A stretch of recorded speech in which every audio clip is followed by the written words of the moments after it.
भइसकेको भित्ता हुन्छन् त्यहाँ प्रयोग हुनको लागि प्रयोग गरिने एउटा अप्टिकल उपकरण हो जुन चाहिँ फर्स्टमा चाहिँ 1430 शताब्दीमा जोहान्स गुटेनबर्गले चाहिँ सुरु गरेका थिए।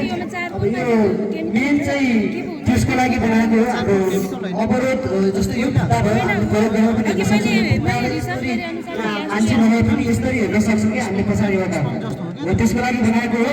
अनि अरू चाहिँ हाम्रो साथीले भन्नुहुनेछ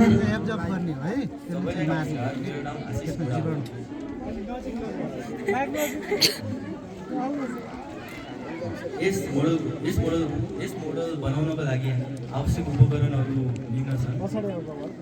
सर्वप्रथम हामीले कार्डबोर्ड प्रयोग गऱ्यौँ। कार्डबोर्ड पछि टेप, ग्लू र पेयर अफ मिरर प्रयोग गऱ्यौँ र यसको कार्यहरू अर्को साथीहरूले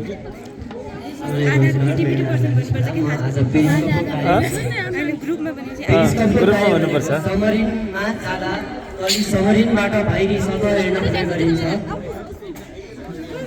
अवरोध भएको स्थानमा अनि कोही अवरोधभन्दा वरिपट्टि हेर्न प्रयोग गरिन्छ।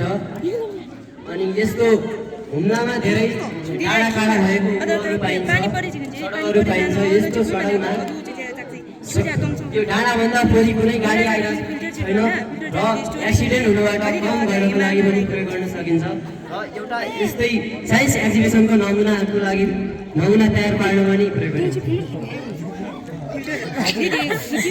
अनि यसलाई चाहिँ प्रयोग गर्न पनि सकिन्छ, यसले काम गर्छ।